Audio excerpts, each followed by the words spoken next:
manager for your brain injury, for your Washington State Department of Veterans Affairs. Sorry, that recording part threw me off because I could hear it on my end as a kind of an echo. So Brianna is also part of our brain injury program, and we're going to introduce Janet. Janet is a brain injury survivor. She works with individuals living with brain injury, and she has for many years as a yoga instructor. She has worked in consulting, like she said, and an instructor in teaching. So I think this is going to be perfect. And she's also the executive director for Imaginal Network. And we just want to thank her for her time today and our presentation. So this is being recorded. So if you guys would kindly refrain from sharing too many personal things about yourself so that we can record it. We'll turn the recording off so that we can have more of an open forum at the end if you have questions. So Good. I'm going to hand it right over to you, Janet. Thank you, Heather. And folks, so there's a couple things I want to say in starting. I welcome conversation with you throughout the webinar. You can always use the chat. Heather and Brianna and I are going to be monitoring the chat, probably them more than me because I get pretty focused on the presentation. I am one of those people that I put too much information in the slides. You have all the slides. I didn't intend to get through all of them, but I'll point you to some things that you can look over on your own that I think would be helpful to you. But I tend to run my webinars up until the very last minute. It's not my best trait. And so if we can talk as we go along, and you can also let me know if there are things that have come up and you'd like us to set aside 10 minutes at the end for a more robust discussion that's not recorded. I will try to remember to do that.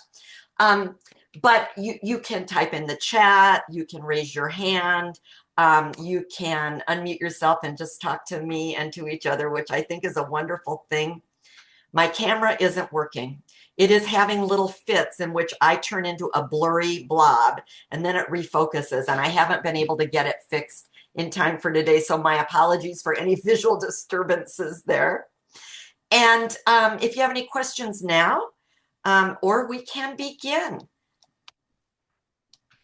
I'm going to get my slides up. Are you all able to see the slides? Excellent. And folks, I have to tell you, at this point, I can't really see you. And Heather, usually when I do this, I can still see Heather and Brianna. Yeah. So Zoom has updated and changed things. I can't see the chat and I can't see the participants, even though I had those up in my Zoom. And we'll watch them for you. Good. And just speak out anytime and that'll be great. So folks, today we're really talking about mindfulness very specifically for our community, for people who have experienced a brain injury, who are veterans, for their families, those who love them, and those who care for them. And we're just really glad. So I've really adapted these materials for those of us that are part of that community. There's a quote that I just dearly love. William James was the founder of American psychology back in the 1850s. And he said, the greatest discovery of our generation is that human beings can alter their lives by altering their attitudes and perceptions of mind. And this is the realm that we find mindfulness. How do we change what and how we're doing things so that we have the chance to calm and focus our minds and emotions. This is what I have in mind for today. We'll have a definition of mindfulness. We'll talk about what mindful practice is. We're going to have, we'll talk about why is it good for us to practice mindfulness? What are the benefits? And then we'll talk about several strategies that you could use every day as part of your daily routine. And folks, I don't expect that you're going to like everything. Like if you came away with 2 or 3 good ideas, I'd be thrilled. So don't judge this on the basis of I like 90% of it, but that other 10% just didn't apply to me. Really have that sense of openness as to what might be pertinent for you. So we were going to do a poll here. And when we got onto Zoom today, we found out that our poll is just not available to us, and we haven't been able to figure out how to fix this. And so I've got the poll questions in on this slide. And I've minimized one of my screens so I can see the chat again just for these couple of minutes. But would you type into the chat for us? Are you a veteran? Are you a veteran military family member or dependent? Are you a supporter or a caregiver? Are you a professional who works with veterans? And it just will help us shape our comments today. And I'm seeing a couple of veterans have typed in. Good, professionals. Yes, beautiful. Anybody else? It can take us a little longer. Good. I love that. I love that. All of these. That's Heather, you may be the only one in that category of professional. Good. Beautiful. Beautiful. So more people with all of these. And so folks, can I tell you, this is something that's surprising to me and really helpful, and maybe in your world more common, that there are lots of you that are meeting several categories. And so you are both living these things out and also working with others. Good, good, good, good. Anybody else? I think we may have gotten most everybody. Good. I love that. The friends and family plan. That's wonderful. Cool, Mark. All righty. I'm going to go back to where I can't see you again and get back to my slides. So I want to start, and folks, let me tell you, I think, so in my role as a teacher, whether I'm teaching this or working with people with brain injury or, working with my corporate clients, I think the things we do together, the things that we experience in our bodies and our minds and our emotions together are more powerful than the intellectual knowledge that I share. I'll do some of that, but I've got, we'll have time for between 4 and 5 mindfulness activities to do together. And you'll have the chance to say, is this anything that I could use in my life? And so the first practice is observing. And with mindfulness, we can observe anything. The act of mindfulness is the act of observing. And so what we're going to start with is just noticing our breath for 2 minutes. I'm going to time us. For the first minute, I'll ask that you be quiet. And I can tell you that a minute in silence in a webinar can seem like an awfully long time. For the second minute, I'll ask you, have you noticed any of these things? And I'm going to take 30 seconds to a minute to set you up before we begin to observe. And the setting up, you'll be observing. I'll tell you when our 2 minutes of noticing our breath begins.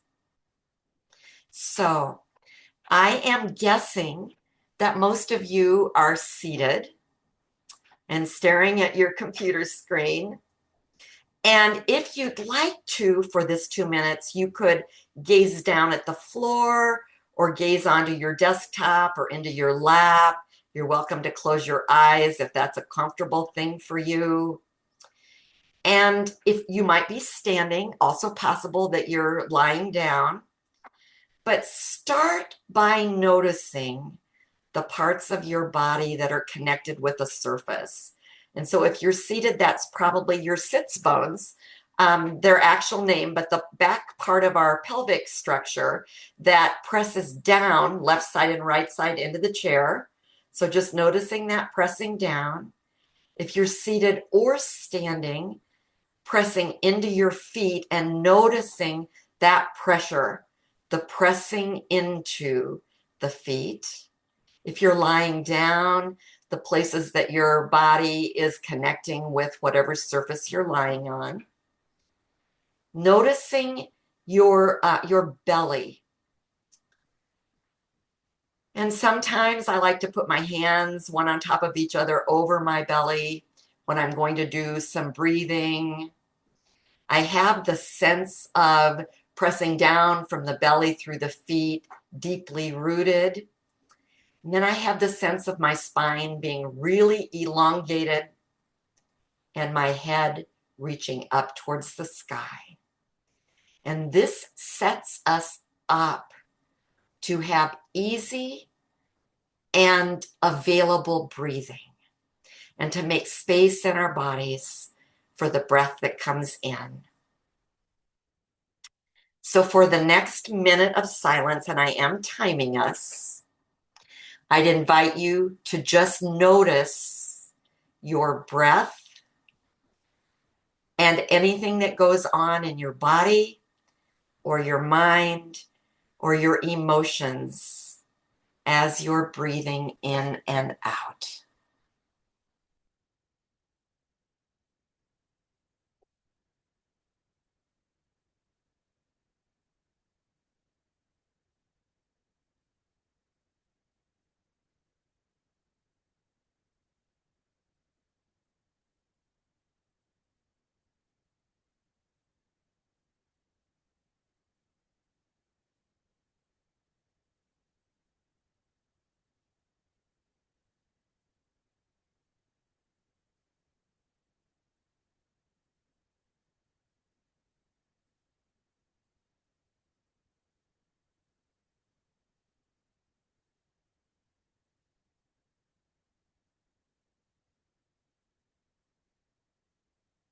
And so, in the next minute, folks, I'm just going to share with you some things that some people notice. It's not like you should notice these things, it's possible that you did and are.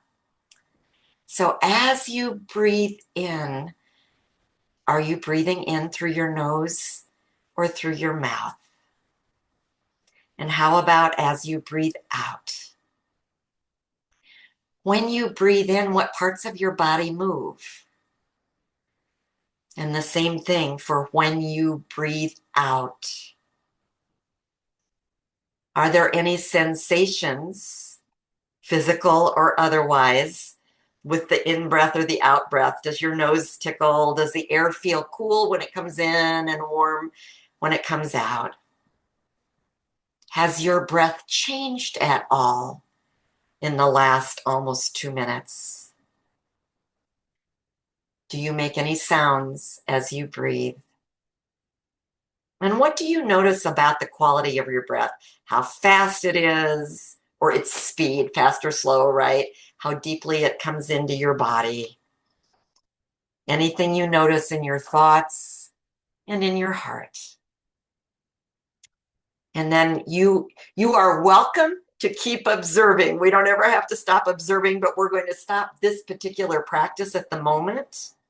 And I'm going to just ask you either by unmuting yourself and sharing. I'm going to come back to where I can see um, the chat, but you could type in the chat box or you could just unmute yourself and tell us anything you noticed about your breath in your body, in your mind, in your heart.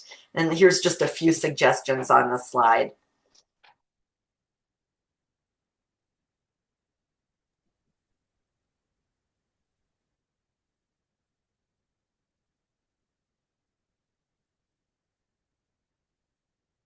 It is helpful. I'm just certain that everybody noticed something.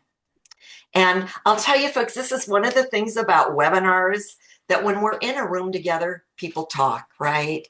Okay, a sensation of breath. Beautiful. Hey, Janet, I don't want to get into I know we're trying to understand the sensation of meditation and this mindfulness, which is definitely helpful. I can tell you, I've been suffering a TBI and recovering the last 2 years, and it's been a frustrating as hell experience.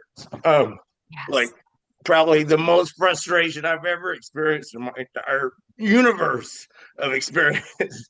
So I will just put that out there that I'm frustrated as hell, angry, pissed off, uh, and wondering like why was there not someone to reach out and go, hey, we're gonna do you need to be mindfulness, like you need a mindfulness coach to help you. Like we know we have an app, but you need a guide, right? Like we know in the Marines, like you go to boot camp, somebody starts you out, gets you going, it just wasn't there. It's not there. And it's great that it's finally there's some semblance of this and it's a great exercise. But why in the hell was it so difficult to get here? And it took 2 years and I'll shut up there.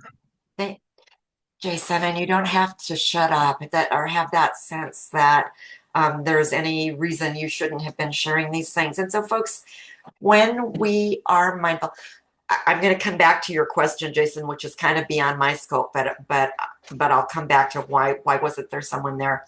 I want to speak to the mindfulness part today, folks. When we have experienced trauma and difficulty, and I can say that for me also, having a brain injury is the most traumatic thing that it has ever happened to me. And I'm 25 years out, have been working with it all this time. When we take the time for silence and to notice, it is not unusual for those emotions to come up. And my guess is, Jason, you're not the only person that experienced that during this quiet time. And I have to tell you, it's one of the reasons sometimes providers shy away from these things. I lead a lot of support groups, and there are people that are afraid of the emotions that come up in groups. So please notice, I want you all to know that having emotions come up when we're paying attention to the breath is, I hate the word normal. There's got to be a better word than that, right? But it is not unusual for that to happen. And we welcome the emotions. The part that I can't speak to because I'm outside your system, I'm hoping to do some work with this team going forward, is why wasn't there a coach? And so for the staff here who work with vets and brain injury, they are paying attention and they are looking for opportunities to provide ongoing support for this. And I don't know, I want to read this. Mark says it's like a muscle that has been tensed up for a long time and then suddenly releases so you can feel the original pain. Beautiful. So I don't know if anybody from our team wants to speak to why wasn't there a coach, or if that's really outside the scope of what we're doing today. Sorry.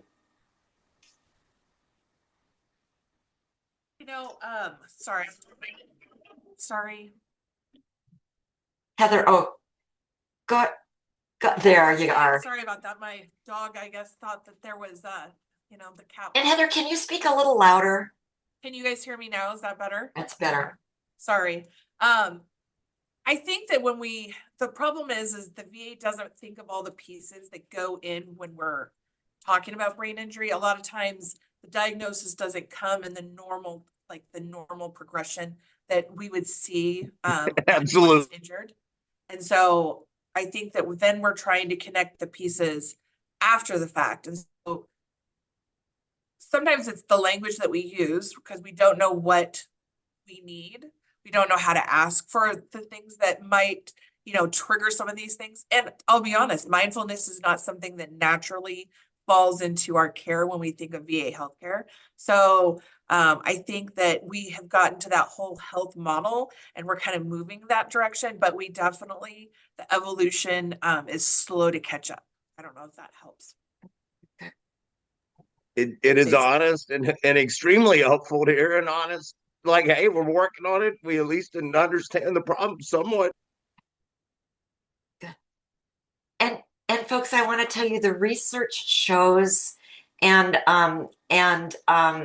personal experience shows, and that some of the things that really help us move through and work with the trauma, mindfulness and our yoga. So we in Seattle, I teach a weekly yoga class for people living with brain injury, and those are things that that can really change the trajectory of our recovery. And I can assure you that in my conversations with this wonderful team, that they are looking at how do we build more of this in. So if it's all right, I'm going to move forward and just share a couple of the other things that I'm seeing as a theme in the chat. And we will continue to talk. And Jason, I'm grateful that you spoke so honestly. So people are saying that with the mindfulness, with folks, 2 minutes, okay, 2 minutes out of your life, that people's bodies relaxed, that everything slowed down, that they felt sensation, there was less tension in the shoulders. This isn't something we need to do for hours every day. This is something that 5 minutes a day could make a huge difference in our lives, and it may bring up emotion. So if it's all right with you, I'm going to move ahead with the next slides, and give me just a second. There we go. So a definition, I think it's helpful. Mindfulness is paying attention in a particular way. We pay attention on purpose. We pay attention to this present moment that we are having right now, and we pay attention without judgment. And folks, this guy is one of the nationally known leaders in mindfulness training, and I added with compassion. So, which is in some other definitions, but that taking kindness towards ourself and towards others, I think, is one of the biggest components of mindfulness that we need to focus on. So again, just to emphasize this, because so mindfulness is each of us right now being aware of the present moment, just as we were when we were focusing on our breath. And we breathe deliberately, so we're aware of the present moment deliberately. Right now, you could press down into your feet and notice that and be mindful. We notice our inner experience like a scientist doing an experiment. We don't evaluate ourselves, and we are curious and we are compassionate. And I want to share with you one of the most misunderstood things about mindfulness. Sometimes really created by the people that teach meditation. Mindfulness is not the same as meditation, okay? It is not any specific activity. There are many paths to being mindful. Meditation is one of them. So mindfulness is not a specific activity. It's engaging in any activity in your life in a specific way. Any activity you do at any time throughout the day can be mindful, and it can also not be mindful. And I think about me when I'm eating my supper in front of a video, right? You know, some TV show. I'm not being mindful about my eating, but I'm also not being mindful on purpose, because by then I'm really tired. So any meditation, any activity can be mindful, or it can be not mindful. So another poll that we had planned, and again, please just feel free to type into the chat box, and I'm going to get down and be able to look at the chat in a moment. I'd love to know several questions. Do you meditate or pray regularly? Have you ever taken a meditation class? Do you have your own mindfulness practice that's different than a meditation practice? Have you read books, taken classes, used apps to increase your mindfulness? I have a typo here. Do you regularly do a mind-body practice like yoga or Tai Chi? Have you taken classes in yoga and Tai Chi? And again, I'm going to get back to where I can see the chat. Yeah. Okay, Brian. I have to tell you, meditation doesn't work for a lot of people. So absolutely, absolutely understandable. Thank you, Brianna. Okay. So already doing some meditation and working at the gym. Yeah, absolutely. Anybody else?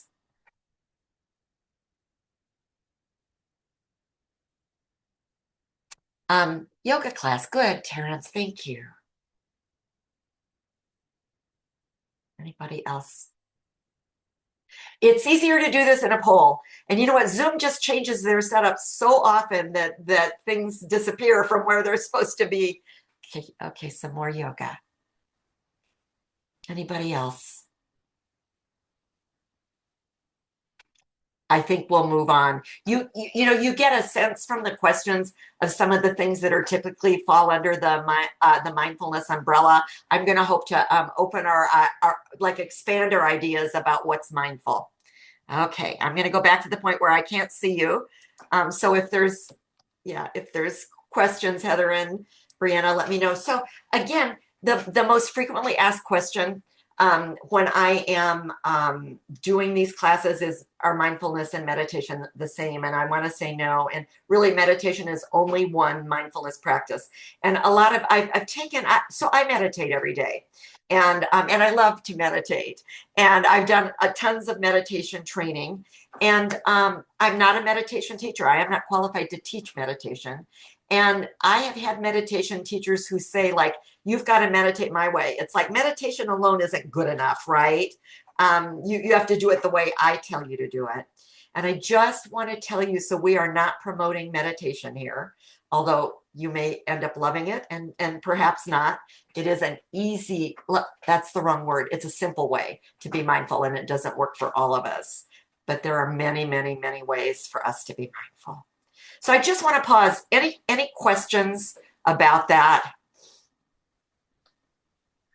Um, Not a question, but there was a comment right before the last poll that said from Michael Self of negotiating the minefield post TBI is a difficult task, the hardest thing that I have ever done. Yes. Thank you, Michael. And I bet if everybody's cameras were on, there would be a lot of heads nodding. Because we're negotiating it with a head injury, right? I mean, for goodness sakes, things aren't working and we're having to interact with complex systems. Yeah. And then it looks like we also have a question from Brian Johnson. Yeah.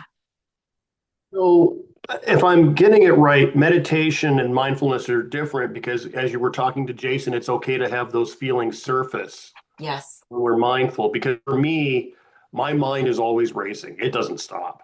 Yes. So, I can't sit still and meditate long Right. enough for it to be effective. Yep. But it looks like mindfulness is a different process where I can be mindful and still have those thoughts running. Absolutely. And Brian, again, don't confuse me with a meditation teacher, okay? And my brain, like post brain injury, is almost impossible to quiet. Before brain injury, I could wrangle it a bit, right? And so I still meditate, and my brain is racing like crazy. And the meditation practice becomes to notice the racing and to come back as often as possible to stillness. And Well, I'm sorry, I didn't mean to interrupt. Talk so about racing my to your point, but having this support of like-minded people that are dealing with this or related to this, huge. Having the understanding of some technical analysis, having all of this collective. Um, anyway, yeah, I like you said, it's all getting better. That's the thing I got to remember with the VA. It's progress, improvement in progress, I should yes, say. yes. Good. Anyway, Good. Thank you, I'll Jason. stop. And thank you, Brian.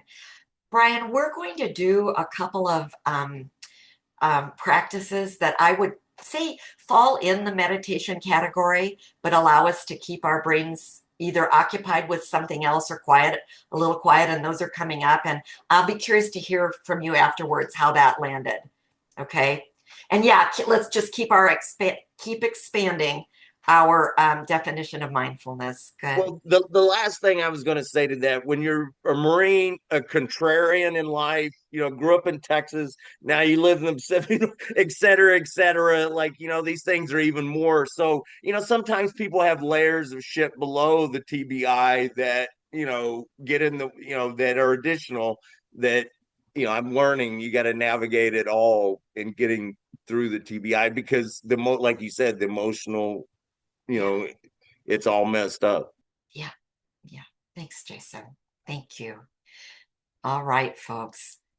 So I'll tell you, one of the reasons I love yoga is because I am focused on my body and less on my mind. Although I still have a lot of random thoughts in yoga class.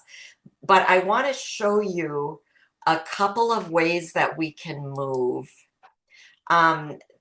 mindfully. And so let's have, you guys, I am moving.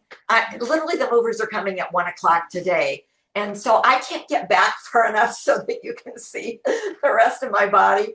But my arms are down at my side, really relaxed comfortably. And when I breathe in, I am sweeping my arms up so that my palms are going to reach up over my head. And then when I breathe out, I'm going to turn my palms away from each other and I'm going to bring my arms down.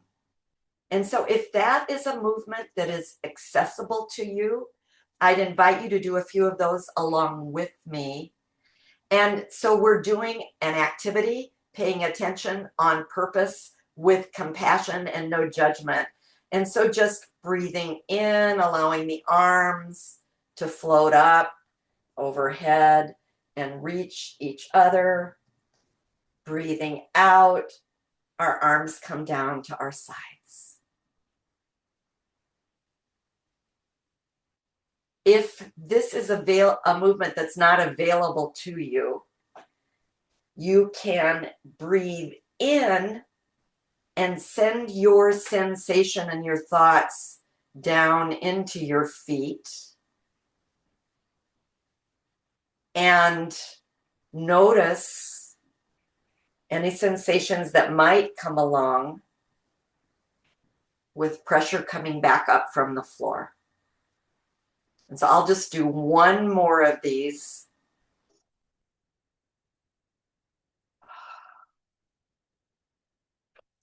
Just for you to know, you can do this with arms coming out to the front and coming down that way.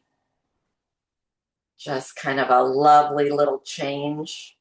And you can do it starting with hands together here and coming out into a goalpost position, which is wonderful relief for the shoulders, folks. So breathing out, we come in. So breathing in, we open up.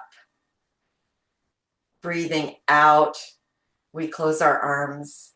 And hey, I just want to have an aside to Heather and Brianna and Mark. You know, it might be nice, and I hadn't thought of this, to share the recording with the people that are here so they could do some of those things that we're doing along with us after and not have to remember.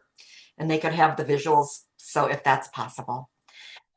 So folks, there's another way, and I love this little this is a way, you know how when you're anxious and you're kind of fidgety and you just feel like you're going to jump out of your skin or something? There's this lovely little practice that comes out of yoga.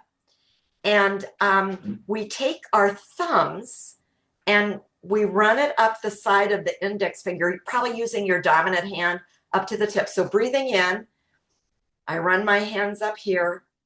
Breathing out, I run my hands down the other side. And then I just go down all of my fingers to the end with my breath. And then I come back. And it's actually very soothing. Sometimes, and I'm noticing that as I'm getting older, my fingers are stiffer. And so an injury can do that too. So you can also take the finger from the opposite hand. So breathe in to the tip of the finger. Breathe out. And as much as possible, folks, knowing that our minds may still jump around, which our minds do, that's the job of the mind, is to be scanning the environment at all times for anything that's coming towards us that might be a threat. It keeps us alive. It keeps us safe. It's hard to turn off. So just breathing out. And so when I do this mindfully, I'm noticing my breath. I'm noticing what the skin of this finger feels like and what the skin of this finger feels like. I notice what it's like to come to the top of my finger. I feel my fingernail, right? All I'm doing is trying to stay in sheer sensation rather than in my thoughts. So any questions about movement, moving mindfully, is one of the most powerful things we can do to have a mindfulness practice. I'll talk about some other ways we can do that down the road.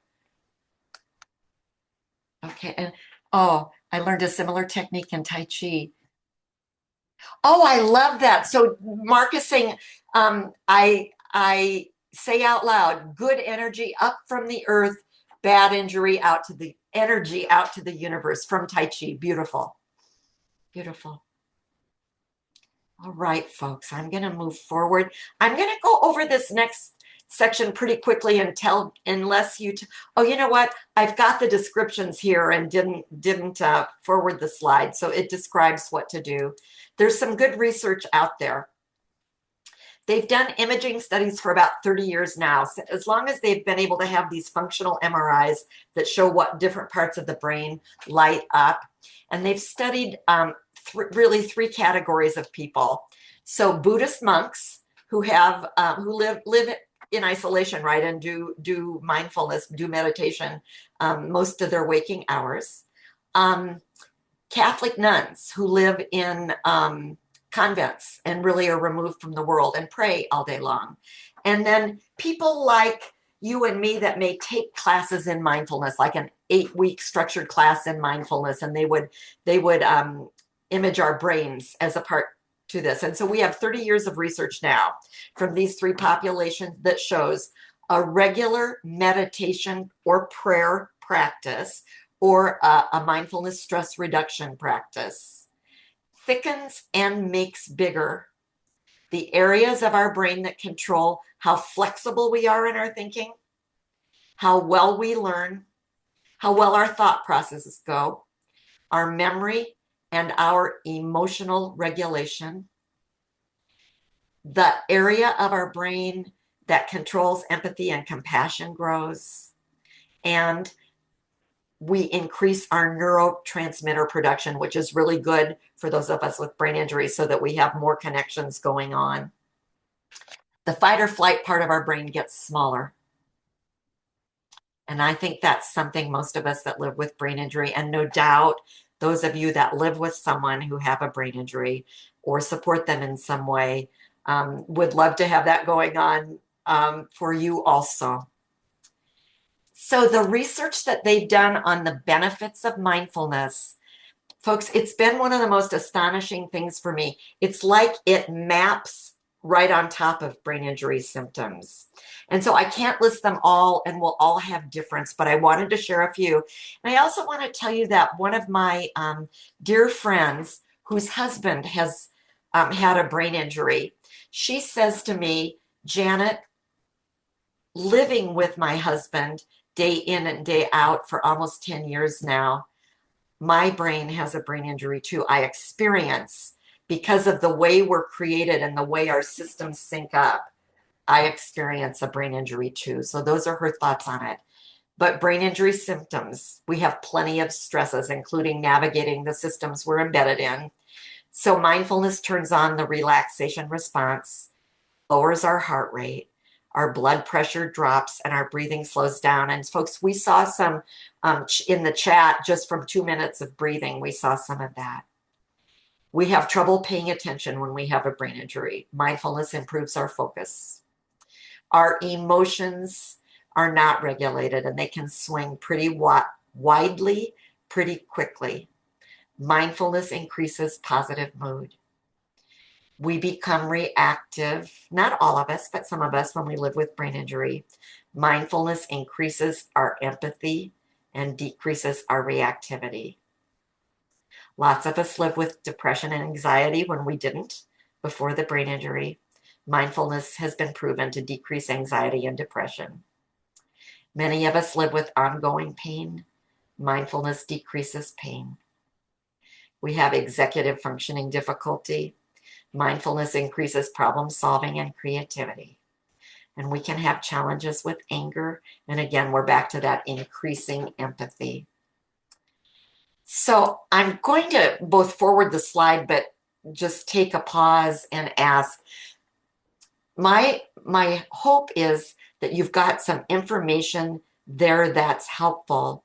and that we could spend our last 15 minutes or so doing several more practices so you would get an actual taste of mindfulness. Is that all right with you? I wanted to say, Janet, what I thought was the most helpful is just hearing you is like a coach, like I said in the Ah, beginning, like, having that coach of, because these things are, I mean, they're pretty basic, but, they're not easy to, when you're not used to it, especially coming from the military, Marine back, like, I won't keep going on that, but point being, some of us, there's more layers we got to get through to get to these mindfulness things. absolutely. And it's something, Jason, that I hadn't thought about really including, and maybe in the future. It's like it's a mindfulness practice. We have to practice to be able to be mindful. It isn't that the first time we sit down to do a deep breathing exercise that we've got it right. It's something that builds, and so it sounds like Mark does Tai Chi, and as do I, and yoga. It can take quite. But hearing that coach also saying, like, hey, you've had a brain injury, you need to, accepting that, hey, you're, emotion, blah blah, hearing all the things that came out of your, as a survivor, your mouth in that moment. I mean, it just is so, it's meaningful. Thank you. I'm so glad. I'm so glad, folks. Good. So I want to share with you one of my favorite practices. And I want to tell you the reason. So I'm going to forget who it was, and my apologies, who was saying that the mind just stays so busy, right? So this is a practice where I can um, give my brain a task to do, which is just repeating this phrase as I breathe in. And so if you can kind of settle yourself back into that opening position, feet pressing into the floor, sits bones connecting with your chair, your spine is long, your head is lifted, letting the breath just come in and out. And the next time you breathe in your own mind, say the words, I know that I am breathing in. When you exhale, I know that I am breathing out. Breathing in, I know that I am breathing in. Breathing out, I know that I am breathing out. A couple more times. I know that I am breathing in. I know that I am breathing out. It keeps the mind busy. And let me say, the mind being what it will, you might start to think in the middle of all this, and all you have to do is notice that you're thinking and start to say the words again. So I'm going to share just a couple more quick slides, and then we'll do another practice that I think you'll love. How can mindfulness help us? And I think about this specifically with brain injury, and these are the two areas that I've been helped most. It increases the ability to focus on a task and just to get through it, right? And to be able to manage it. It teaches us to take a beat, to pause, to reflect, and to choose the way we want to respond when we're upset, angry, or anxious rather than flying off the handle. And mindfulness improves relationships. And I just want to show you this beautiful photo, but Howard Thurman, a wonderful civil rights leader, said, look at the world with quiet eyes. And I think when we are mindful, we are looking at the world with quiet eyes. Our systems settle, and we are able to be more of the people we know ourselves to be. So, practice number 4, grounding and walking. Again, the grounding I do a lot in yoga, right? Not so much just as an individual practice, but I do a lot of mindful walking. And I want to so we started today sitting in our chairs or standing or perhaps lying in our beds, noticing the part of ourselves that is connected to the surface. And so most often for most of us, it's our feet that are connected to some surface under them. And not all of us may be able to feel our feet. I hear from folks who don't that there still is a sensation of the floor being there, even if it's not felt. So right now, bringing your attention into your feet, are you able to notice the places where your feet actually connect with the ground? The whole feet, our feet aren't completely flat, right? So there's places that are lifted, places that are flat. Are there sensations in the soles of your feet? And that could be a downward pressure. It could be a sense of prickling. It could be the temperature of your feet. It could be that sense of the weight of your body pressing down. And so anytime, anywhere, you can do this practice. You're feeling a little emotionally off balance. Take 10 breaths and feel into your feet. Now, I can't show you today, and we don't have the time for this, but there is a practice called mindful walking. And it's just taking slow, small steps and noticing you step forward with the right foot, the heel comes in contact with the floor, and then we roll through our feet and the toe releases and we step on the second foot. It's just having all of your attention in your feet as you walk. You could have that same sensation if you're using a walker or a wheelchair. With a wheelchair, you really might notice the sensations that come in as the wheels roll. There's going to be at least an awareness of the moving forward and whatever is going on with the sensations a chair might transmit. So, folks, I've got a couple more things I'd like to share, including how we really broaden our sense of what mindfulness is. So are you all right if I move on to that? Does that sound like an okay thing to do? And I'm putting my slides on and off so that I can see you nodding. So let's consider activities that you already do. They could already be mindful, but maybe not. And if they're not already mindful, how can you make them mindful? Brushing your teeth. And I would like to recommend that out of these 6 things, these 6 chores, or another one, you pick one to do mindfully every day. My first meditation class, my assignment for the next week was to brush my teeth mindfully. And what it is to let all my attention be on the bristles of the toothbrushes, on the gums and the teeth. Excuse me, the temperature of the water, the taste of the toothpaste, the motion that my wrist makes going back and forth, the backward scrubbing, whatever it is for you, brushing your teeth. Wash a dish or dry it, noticing the smell of the dishwashing lotion, the feeling of the warm water on your hands, the squeak of the scrub, the scrubby that you're using on your dish. With any meal, you could take the first 3 bites with awareness. Smell, sense, touch, taste, motion of the chewing. Shampooing your hair, vacuuming or dusting, doing some work in the yard.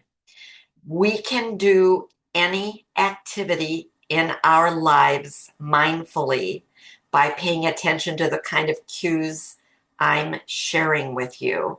And so if I were going to pick 1 or 2 mindfulness practices to take away from this, I would do one of the things that I've been sharing with you, and then I'd do a daily chore mindfully, and I'd start to build my mindfulness muscle there. There are also activities that you're probably already doing that you may already be doing mindfully or not. Listening to music, singing, or playing an instrument. Getting lost in looking at art or reading literature or poetry. Some people jog mindfully, bicycle mindfully, go, inline skating, walking a path or a labyrinth. Folks, we can be mindful when we listen to someone we love just by not thinking about what we want to say next, right? Really listening and having all our focus on what they have to say. You can do yoga, tai chi, a martial art. People get lost in nature. It's possible that you are already praying, and some of you have at least tried meditation, doing an activity that involves a repetitive activity, knitting, needle pointing, crocheting, rocking in a rocking chair. Literally, folks, holding onto your elbows with opposite hands, both feet flat on the floor, and rocking slowly back and forth. Just noticing the sensation, knowing that you're doing this on purpose and deliberately, quieting your thoughts as much as they'll be quiet. So I want to come back to you. We've got about, I'm losing my clock here, folks, but somewhere around 5 to 6 minutes left. And we could have time for questions and discussion, or we could do 2 more mindful. For sure, I promise you, even if we run a couple minutes over, if that's not terrible, that we'll do at least 1 more mindfulness practice, my very favorite mindfulness practice of all times. But we would have time for 1 more, or your questions, your comments. Yeah, Janet, what resources do you use? Like, as you're in your journey of recovery and all of this, like what helped you would be cool to hear. So yoga, tai chi, meditation, prayer. There is a wonderful app called the Insight Timer. I don't know if you guys have seen that one, but it takes you into quite a few meditation practices. I focus on my breath throughout the whole day. My breath is my biggest gift and my best friend. And when I feel stressed, that's where I go. Something I hadn't thought of, I should have had a resource page for today. There's another app called Calm that's pretty good. For me, taking meditation classes, and folks, I wanted classes that weren't secular and weren't taught by someone that says you've got to do it this way, you've got to have my secret password, you've got to have my secret, secrets to meditation that only I can share. So the classes I do are with Insight Meditation. And so in Seattle, it's Seattle Insight Meditation. You guys, and can I tell you, the Seattle Insight Meditation folks are amazing. And of course, everything's on Zoom these days. And they usually have sliding scales, and they're most of them are Buddhists, but a lot of them are also secular and not Buddhists. That they have, sliding scale, and like you don't have to pay anything if money's a problem, which has been for me with my brain injury. Anybody else or questions, comments? I'm not seeing any in the chat at this time, but if we have any pop up, I'll be sure to let you know. Thank you so much, Brianna. So I want to share, and folks, we'll do this. We'll take 2 minutes for this one, and then I'll leave you with my last practice. So we can use any of our senses to be mindful. And so we're going to have just a couple mindful moments using our hearing. And so, quieting yourself as much as you can. Put all of your attention on any sounds that you hear from your breath.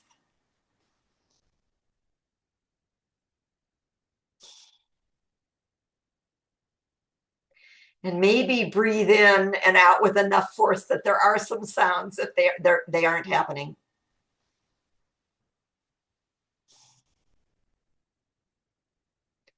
And now notice any other sounds that your body is making.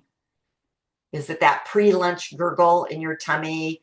Do your knees or the knuckles in your hands creak? Other sounds that your body makes.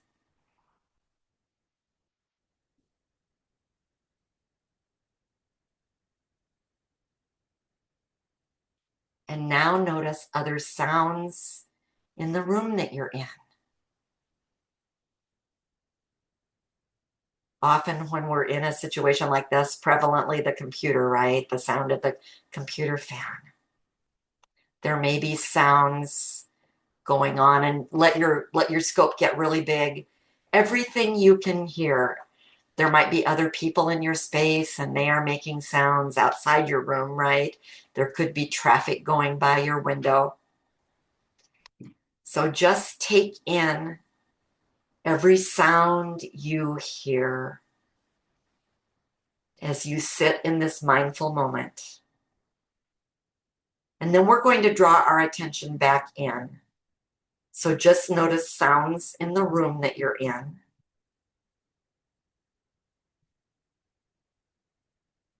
Sounds that your body makes.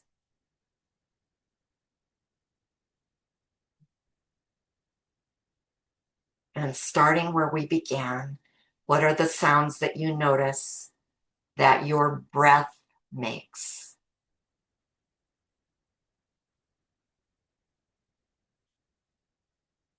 Okay. And then I'm going to skip this quote. You can read it in your handouts. You should all read, have handouts. I'd invite you during the next day or two to take a little time in reflection. What was your experience here? And which practices did you like? Are you already doing activities where you are mindful? And I think you probably are. And really notice and celebrate those, and then think of how you can build on them. And how can you bring more mindfulness practices into your life? I've shared here a sample mindfulness plan. Take 10 breaths before you get out of bed. Brush your teeth mindfully, which I still love. I have to tell you that. You could identify some sound in your life, like the little ping of your text. And every time you hear it, you take three full breaths. Take the first 2 or 3 bites of any meal mindfully and meditate for your period of time, even 2 minutes. Meditate or pray or engage in a mindful activity. So you can sprinkle these little moments of mindfulness throughout your day rather than trying to do like an hour at once and not doing anything. Janet, one of the things I found for the Marine cowboy in me, that I need to do more that I'm pitiful at practicing is just having like pictures of babies and like kittens, something softer, gentler, just to remind me, the world's not all, it's not all we're out there, we got to fire the missiles and, launch up the fucking aircraft and get, anyway, I'll stop there. But, stopping that process in my mind of constantly, defensive, just slowing it down and reminding myself, there's balance to the world. Beautiful, beautiful. Jason, my wall over to the left is all babies, my ancestors, like from Victorian times to present, all my ancestors as babies. So I love to do that too.